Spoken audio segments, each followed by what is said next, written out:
এখন অনেকে কথা বলতে ভয় পান কেন? ভয়টা কাজ করে তথ্য না থাকার কারণে। পুলিশে আইনা ধরে নিয়ে গেল, "ভাই আপনি তো রাষ্ট্রবিরোধী কাজ করতেছেন। এলজিবিটির বিরুদ্ধে কথা বলছেন।" কিন্তু রাষ্ট্র কিন্তু বলছে এলজিবিটি বিরোধী। আইন আছে কিন্তু।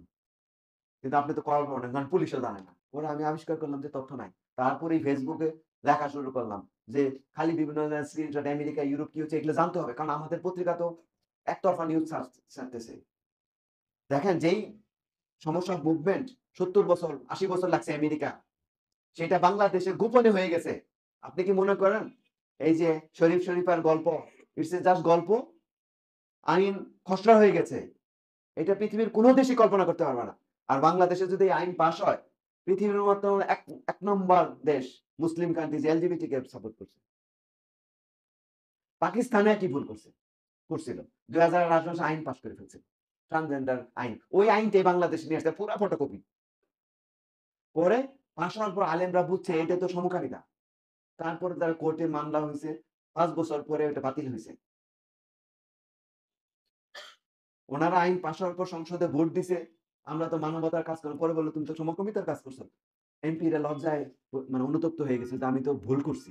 দেখেন আর এখানে আমাদের তারপর আলেম ওলামার কাছে ফতোয়া আসছে, রিসার্চ ওগুলো কিন্তু আইনে হওয়ার পরে, পাস হওয়ার পরে।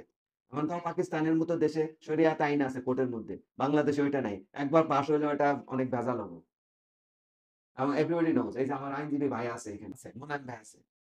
উনাদের কাছে শুনে বলে যে আমরা অনেকে বলে সরার ভাই আপনারা রিড করেন। রিড করলে হাইরে যাবো আমরা। কারণ জাজও তো জানে না।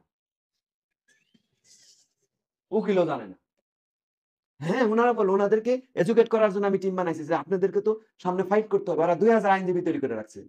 সরোজ ফাউন্ডেশন সারা ওয়ার্ল্ডে তারা বিলিয়নস অফ ডলার করে আইনি সহায়তা দেয়।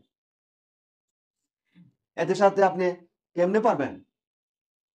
এখন যে আমরা পৃথিবীর একটা এই পর্যায়ে আসছি, এখানে অনেক চ্যালেঞ্জ আসবে, অনেকের ইয়েস নো সিচুয়েশন এ চলে আসছি। গ্রে সিচুয়েশন নাই। আপনি যদি বলতে না পারেন যে এটা ভালো না, মানে আমি এটা মন্দ। এই কথা না বলতে পারলে ইমান দিয়ে টানাটানি হবে। কারণ কি? এই আগুনে সবাই পুড়ে যাবে।